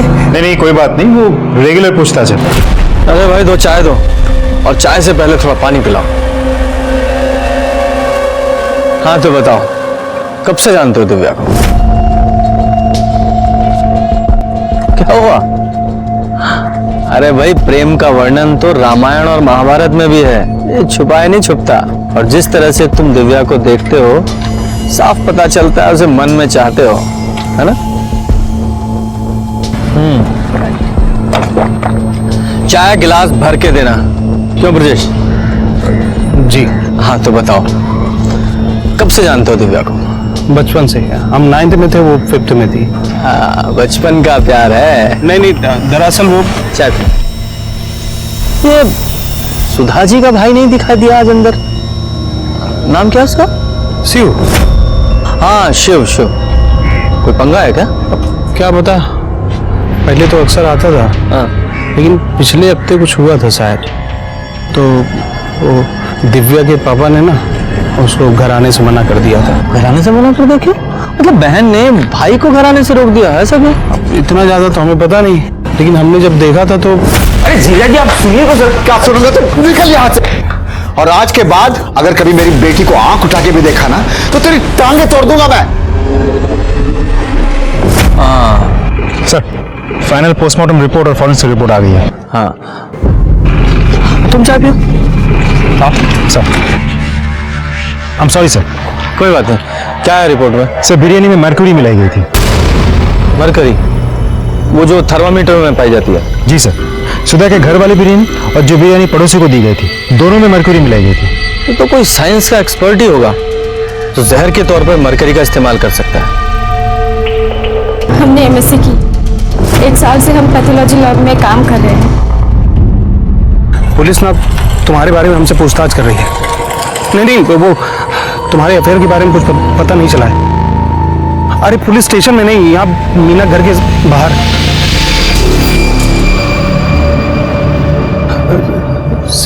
शिव से बात कर रहे थे, अपनी दीदी को लेके बहुत परेशान है, बस इसीलिए।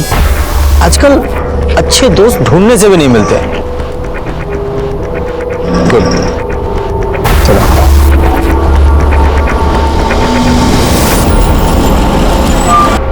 सर मैंने फॉरेंसिक डिपार्टमेंट से पूछा, इतने लोगों को मारने के लिए कम से कम 150 से 200 ml मर्क्यूरी की जरूरत पड़ती है और आमतौर पे एक थर्मोमीटर में करीब 5 ml मर्क्यूरी होती है। इसका ये मतलब निकला कि कम से कम 35 से 40 थर्मोमीटर तोड़ के मर्क्यूरी निकाली गई होगी। यादव, ये मीना की लैब में पता करो और वहां के थर्मोमीटर का स्टॉक भी चेक करो। सारे केमिस्ट पे भी पता करो कि एक साथ इतने थर्मोमीटर किसने खरीदे। जितने भी सीसीटीवी हैं सबकी फुटेज चेक कराओ। वैसे मर्क्यूरी को खाने में मिलाकर मारने का आइडिया बहुत यूनिक है ना? वो तो है सर।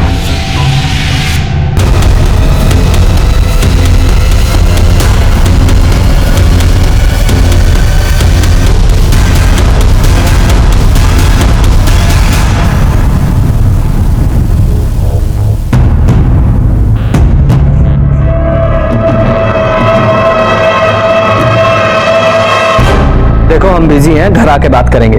अरे कहा ना बिजी हैं, पुलिस वाले हैं हम, सैकड़ों काम होते हैं हमें। हाँ हम फोन रख रहे हैं। सर यहाँ आधे से ज्यादा केमिस्ट शॉप चेक कर चुका हूँ, इतने सारे थर्मोमीटर्स एक साथ किसी ने भी नहीं खरीदी। तो यादव ऐसा हो सकता है कि कल्प्रिट ने एक एक करके अलग अलग शॉप से थर्मोमीटर खरीदा। सारे केमिस्ट शॉप की सीसीटीवी फुटेज चेक करो, देखो ऐसा कौन है जिसने अलग अलग शॉप से थर्मामीटर खरीदे हैं। ये मीना की पैथोलॉजी लैब का क्या हुआ? सर वहां भी चेक किया, उनके डेटाबेस में 12 थर्मामीटर्स थे। 12 के 12 थर्मामीटर्स वैसे की वैसे ही हैं वहां। अच्छा, यहाँ भी। अब इस फैमिली से भी दोबारा बात करनी पड़ेगी, क्योंकि ये जो ब्रजेश के कहे अनुसार तो ये गौतम ने शिव को अपने घर से धक्के मारकर बाहर निकाल दिया था और अपनी बेटी से मिलने से भी मना किया था। और जब ये ब्रजेश शिव से फोन पे बात कर रहा था तो कुछ अफेयर का जिक्र कर रहा था। नहीं, वो तुम्हारे अफेयर के बारे में कुछ पता नहीं चला है। मुझे लगता है कि ये शिव का और मीना का कुछ तो उनके बीच में चल रहा था। सुधा को बुलाओ। मम्मी, मम्मी, हम गरम मसाला लेके आ रहे हैं, खत्म हो गया है। ठीक है बेटे। मम्मी, हम लैब जा रहे हैं। पर ये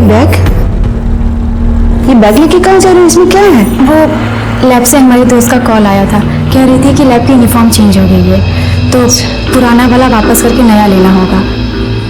इतने दिनों से तो हम लैब गए नहीं, हमें तो पता ही नहीं था। हाँ बेटा जा, पर कुछ खा लेना। बिल्कुल माँ, हम भी चलते साथ। हाँ चल।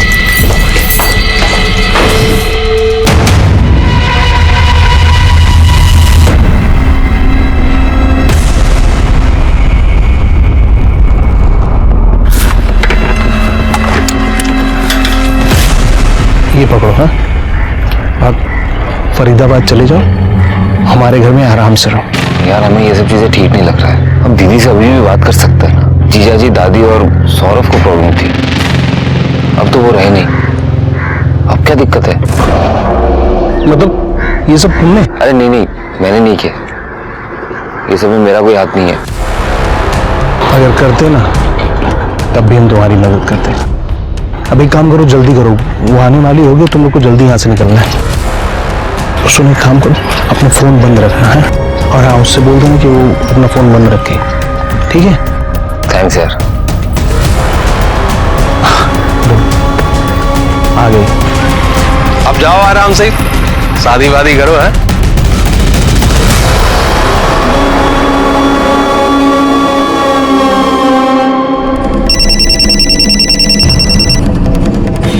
हेलो, ठीक है, हम अभी आते हैं। क्या छुपा रही हैं आप हमसे? ओ माफ कीजिए, पहले पानी पी लीजिए, फिर आराम से बात करेंगे। तो बताइए, क्या प्रॉब्लम थी आपके पति को आपके भाई से? कुछ खास नहीं था। कुछ खास नहीं था, लेकिन मामा का भांजी के साथ अफेयर कोई आम बात भी नहीं होती। ये शिव का मीना के साथ अफेयर चल रहा था ना, और ये बात आपके पति को पसंद नहीं थी, इसीलिए उन्होंने शिव को धक्के मारकर घर से बाहर निकाल दिया था। अब शिव को तो धक्के मारकर घर से बाहर निकाल दिया, लेकिन मीना के दिल से नहीं निकाल पाए, इसलिए मीना ने शायद सबको जहर दे दिया, है ना? नहीं, ये सब कुछ गलत है। देखिए, बच्चे लाख गलती करे पर माँ झूठ बोलती हुई अच्छी नहीं लगती। ये शिव का और मीना का अफेयर चल रहा है ना। हम अपनी दोनों बेटियों की कसम खा के कहते हैं, मीना का शिव के साथ कोई चक्कर नहीं था, कोई चक्कर नहीं था। आप जा सकते हैं। और ये मीना कहाँ है? वो तो काम पर गई है, अब सारा बोझ उसी के कंधों पर तो है।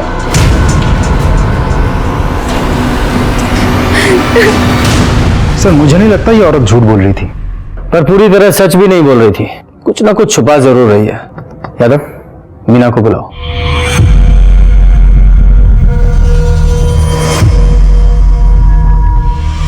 हेलो सर, मीना का फोन स्विच ऑफ है।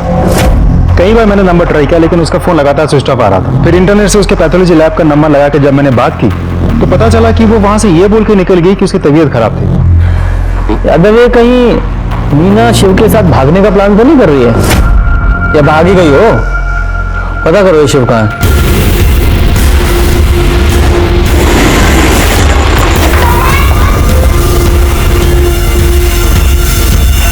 ताला लगा है। अरे भाई साहब सुनिए ना। जी साहब। ये शिव कहाँ है?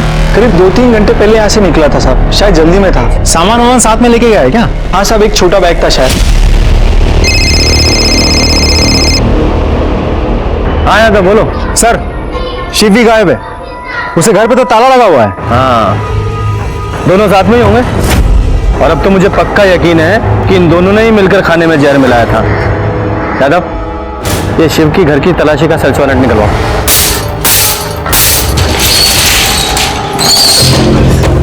ऊपर देखो। मिश्रा, रूम चेक करो।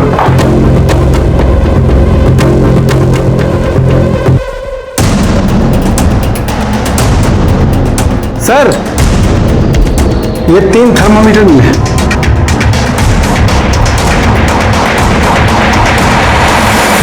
मिश्रा सर, पड़ोसियों का साइन लो कि सबके सामने हमने शिव का घर चेक किया है। Okay sir.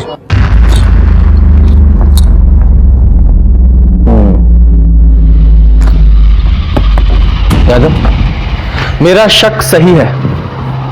ये सब कुछ शिव ने ही किया है। उसी ने पूरी फैमिली को जहर दिया है। शिव और मीना एक दूसरे से प्यार करते हैं और गौतम इस सब के खिलाफ था क्योंकि शिव मीना का सगा मामा है। इसका मतलब सुधा ने हमसे झूठ बोला। हम अपनी दोनों बेटियों की कसम खा के कहते हैं मीना का शिव के साथ कोई चक्कर नहीं था। दादा, एक काम करो, सिविल ड्रेस में एक लेडी ऑफिसर को सुधा के घर के सामने तैनात करो और शिव और मीना की फोटो सर्कुलेट करो। अगर ये दोनों बाहर भागे हैं तो टोल जरूर क्रॉस करेंगे। हाँ? ब्रजेश को बुलाओ, उसे शायद पता हो कि ये दोनों कहां।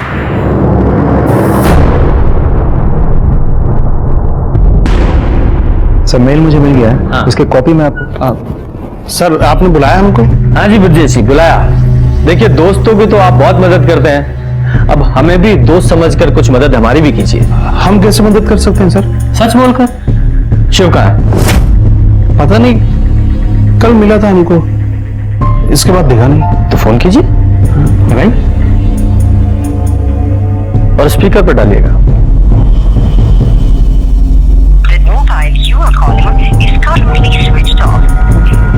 बंद आ रहा है। जानता हूं, क्योंकि वो मीना के साथ है। मीना और शिव का अफेयर कब से चल रहा है?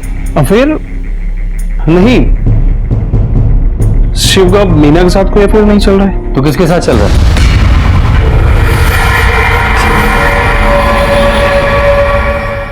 देख ब्रजेश, ऐसा है कि सर को ना प्यार से बात करने की आदत है, बड़ी अच्छी अच्छी ज्ञान की बातें करने की आदत है, और हाथ पैर तोड़ने की जो ड्यूटी है ना, वो सर ने मुझे दे रखी है। जो कुछ भी जानता है सच सच बता दे, वरना तेरे हलक में हाथ डाल के ना मैं सच निकाल लूंगा। समझ में आया? ये सच बोल रहा है? मीना घर वापस आ गई है? शिव और मीना का शायद कोई अफेयर भी नहीं है, तो फिर किसके साथ है? ब्रजेश, ये शिव का दिव्या के साथ अफेयर है? जी।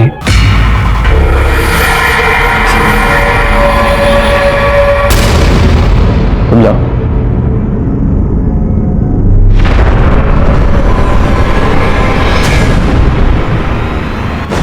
सर, इस सुधा और मीना को बुलाओ। जी सर। जब भी कभी समाज के नियमों से बनाई गई लक्ष्मण रेखा लांघी जाती है, कोई ना कोई अपराध जरूर होता है। दिव्या ने अपने सगे मामा से प्यार किया था और उनके इस रिश्ते को उनका समाज कभी स्वीकार नहीं कर सकता था।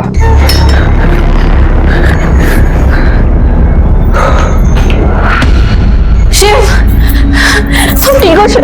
पता हम कितने परेशान हो गए थे, हमें लगा पुलिस में कहीं तो देख तो नहीं लो। हेलमेट पहन के गए थे कि कोई हमें ना देखे। खाना लेके आए, खा लो। I love you Shiv. Divya, ये सही नहीं है।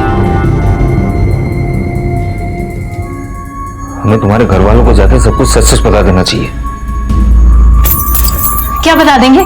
हाँ, कि तुमने हमारे प्यार के लिए हमारी दादी, पापा और भाई को जहर दे दिया। पुत्र को अपना। देखो शिव, देखो, हम जानते हैं हमारा साथ ज्यादा दिन के लिए नहीं है, एक ना एक दिन पुलिस हमें पकड़ लेगी, पर शिव, हम जितने दिन साथ हैं, हम सिर्फ तुम्हें प्यार करना चाहते हैं, बहुत प्यार। पागल हो गई हो? हाँ, हम पागल हो गए। पर अगर प्यार में पागल नहीं हुए तो खाक प्यार किया। खाना खा लो। हमने आपसे कोई झूठ नहीं बोला। आपने हमसे पूछा कि मीना का शिव के साथ कुछ चल रहा है, तो हमने कहा नहीं। अगर अपनी दिव्या के बारे में पूछा होता तो उसका जवाब कुछ और होता। हम 2 बहनें थी। हमारे माँ बाप ने बहुत व्रत उपवास किए, बहुत मन्नतें मांगी, तब जाके उन्हें बेटा हुआ। Shiv, I love you Shiv. हम तुम्हारे बिना 1 मिनट नहीं रह सकते। शिव, शिव, तुम्हें शर्म नाम की कोई चीज है क्या नहीं? अरे ये तुम्हारी भांजी है। मम्मी प्लीज, आप शिव को कुछ मत कहिए। हम इससे प्यार करते हैं और शादी करना चाहते हैं। तुझे कोई लाज शर्म नाम की चीज है कि नहीं? ये क्या अनाप शनाप बक रही है तू? अरे ये तेरा मामा है, वो भी सगा। और हमारे पति को जब पता चला तो दिमाग चलता है इसका, तुमको कोई नहीं लगाने के लिए। अम्मा आज हम इनका इश्क ना, इसका भूत उतार देंगे इनके माथे से, सबक सिखा देंगे। आपको जितना मारना में मार लीजिए, पर हम प्यार करते हैं शिव से और उसी से शादी करेंगे, वरना हम अपनी जान दे देंगे। तुमको जरा सी भी शर्म नहीं आई अपनी ही सगी भांजी के साथ ऐसा करते हुए? जिया जी हमने कुछ नहीं किया, दिव्या हमसे प्यार करती है और हमें भी इसमें कुछ गलत नहीं लगता। अरे तुम तो आज भी ही गलत हो, तो तुमको गलत क्या लगेगा इसमें? निकल। जिया जी अरे बात तो सुनिए जिया जी। क्या बहुत गलत सुनेगा? निकल। तो मीना जी आप कहाँ थी? मतलब लैब के बाद आप कहाँ चली गई थी? कैसे लैब? जी माँ ने कहा था। हाँ सर, हमने ही मीना को फोन किया था। हमारी बात सुनो, क्योंकि हम जानते थे कि आप इससे मिलकर बहुत सारे सवाल करेंगे, इसलिए हमने इसे घर बुला लिया। तो दिव्या कब गई थी? सुबह ही गई थी जब मीना काम पर निकली थी। वो लैब से हमारी दोस्त का कॉल आया था, कह रही थी कि लैब की यूनिफॉर्म चेंज हो गई है, तो पुराना वाला वापस करके नया लेना होगा। हम भी चलते साथ। हाँ चल। तूने तो कहा था ना कि बैग में यूनिफॉर्म है, इसका मतलब उसमें दिव्या के कपड़े थे, उसे तूने लगाया। हमने भगाया दिव्या को, क्योंकि हम जानते हैं प्यार क्या होता है और प्यार छूट जाने पे कैसा लगता है, ये भी हम जानते हैं। हम अल्ताफ से कितना प्यार करते थे, लेकिन आप लोगों ने क्या किया? आपने, दादी ने, पापा ने हमारी शादी नहीं होने दी ना उससे, सिर्फ इसलिए क्योंकि वो किसी दूसरे धर्म का था। हमारा प्यार अधूरा रह गया माँ, इसीलिए हमने अपनी बहन का प्यार पूरा किया। कम से कम अब तो हमारी बहन खुश रहेगी। जब शिव ने अपने प्यार के लिए इतना सब कुछ किया तो बिरयानी में जहर भी उसी ने मिलाया होगा। नहीं, ये बिल्कुल गलत है। शिव ने हमें बताया था कि उसे ऐसा कुछ नहीं।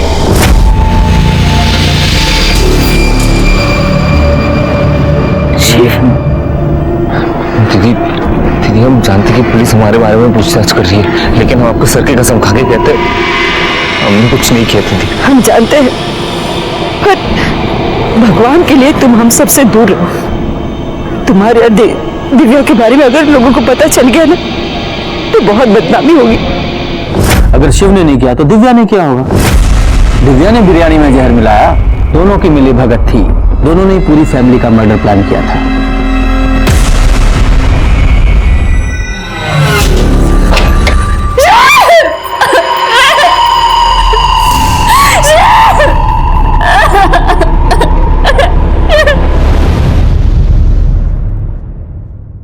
सर, थर्मोमीटर से मर्क्यूरी निकालने का आइडिया मीना का नहीं था, दिव्या का था। उसी ने खाने में मर्क्यूरी मिलाई। मैं आपको फुटेज दिखाता हूँ।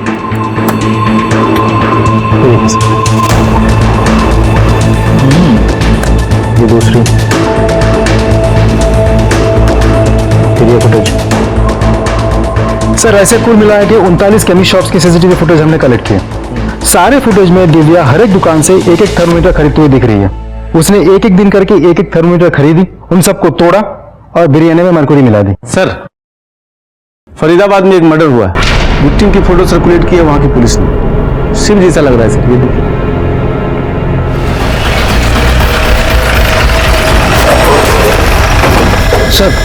सर आप लोगों ने जिस लड़के का फोटो सर्कुलेट किया था वो यही है, इसीलिए मैंने तुरंत आपको इन्फॉर्म किया। इसे यहाँ नहीं मारा गया है, बल्कि मारने के बाद यहाँ लाके डंप कर दिया है। किसने मारा होगा इसे? शायद दिव्या। हो सकता है शिव को ये बात पता चल गई थी कि दिव्या ने ही बिरयानी में मरकरी मिलाई है। हाँ, इसकी वजह से शिव ने दिव्या को छोड़ना चाहा और गुस्से में आके दिव्या ने शिव को मार दिया। ऐसे कैसे डंप कर सकती है? सर, हमें भूलना नहीं चाहिए कि हम यहाँ एक ऐसी लड़की के बारे में बात कर रहे हैं जिसने जहर देके अपनी पूरी फैमिली को मारने की कोशिश की। उसके लिए तो कुछ भी पॉसिबल है सर। दिव्या और ये दोनों भागकर यहाँ आए थे, तो हो सकता है सुधा जी का कोई घर यहाँ हो या कोई रिश्तेदार हो। जी नहीं, फरीदाबाद में ना ही हमारा कोई घर है और ना ही कोई रिश्तेदार। अब लेकिन ब्रिजेश वो फरीदाबाद का है। ब्रिजेश? जी, वो वहीं का रहने वाला है। उसके पापा की मौत के बाद वो यहाँ उसके चाचा के पास रहने आ गया था, लेकिन वहाँ पे अभी भी उसका घर होगा शायद।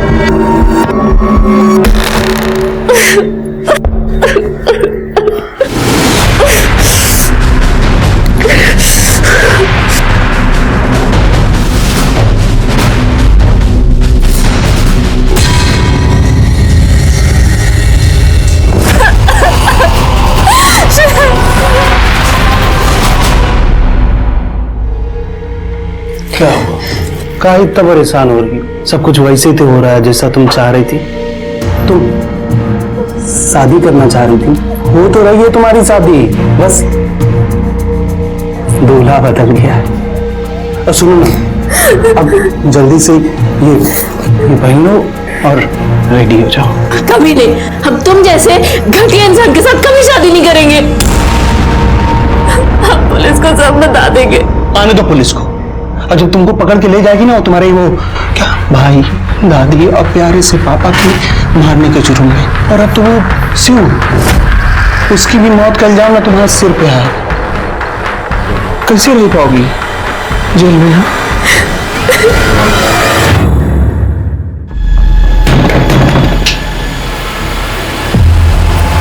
ब्रिजेश कहाँ है? बाहर गया है कहीं। उसकी बाइक तो यही है।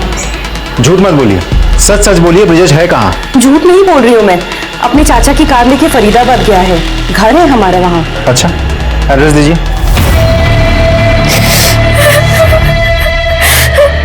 जल्दी शादी कर लेते हैं, हमको सुहाग रात होना भी बहुत जल्दी।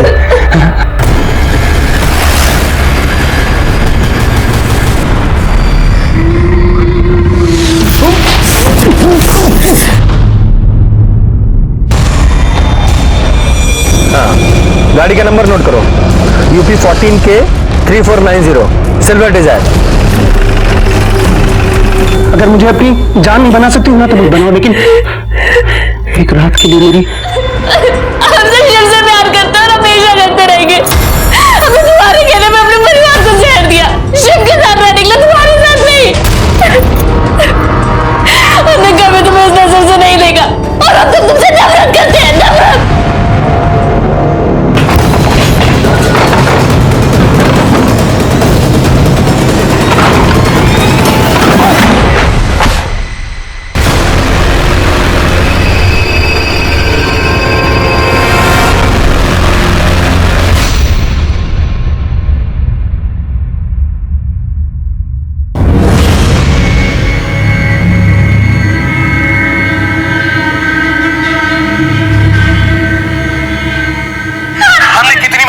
तुमको अपने परिवार को मारना था। हमने आइडिया देना वो बिरयानी में मरकरी मिलाने का। अरे आइडिया नहीं, हमने खुद अपने हाथों से बिरयानी में मरकरी मिलाई थी। हमसे शिव से प्यार करते और हमेशा करते रहेंगे और अब तो तुमसे नफरत करते हैं, नफरत। लेके जाओ इसे। हाँ, हमने ही दिव्या को बोला था वो थर्मोमीटर लाने के लिए। थर्मोमीटर से मरकरी हमने निकाली थी। मम्मी बिरयानी आ गई। दिव्या, वो बिरयानी अंदर ले आ। तो क्या माँ, सौरभ को कोई काम बोलो ना, सारे काम हम ही करें। अरे जाना यार, औरतों के काम मर्द नहीं करते, लेके आ चल। दिव्या ने तो गांधारी की तरह आंखों पे पट्टी बांध रखी थी। उसने तो ये भी नहीं देखा जिस परिवार को वो जहर दे रही है उसे कितना प्यार करता है। और मैं तुम्हें कड़ी से कड़ी सजा होते हुए जरूर देखना चाहूंगा। ब्रिजेश को उसके गुनाह के लिए उम्र कैद की सजा हुई और दिव्या ना तो नादान थी नहीं ना समझ, उसे अपने सगे मामा से प्यार किया था और उस प्यार की खातिर उसने अपने पूरे परिवार को मारने की कोशिश की और कहीं ना कहीं उसी की जिद की वजह से दिव्या के मन में क्या चल रहा था ये पूरे परिवार को पता था। दिव्या का स्वभाव उन्हें बार बार दस्तक दे रहा था, जिसे सुनना उन्होंने जरूरी नहीं समझा। गलत इंसान से या गलत रिश्ते से बंधने की कोशिश हमें गलत रास्ते पर ले जाती है, जिसका अंजाम बहुत ही बुरा होता है। इसी के साथ ही मैं सीनियर इंस्पेक्टर रंजीत ठाकुर आपसे विदा लेता हूं। फिर मिलूंगा एक नए केस के साथ। सतर्क रहिए और देखते रहिए क्राइम पेट्रोल दस्तक। मकसद बताना नहीं, बचाना है। जय हिंद। क्राइम पेट्रोल के ऐसे ही मजेदार एपिसोड्स देखने के लिए हमारे चैनल को सब्सक्राइब करें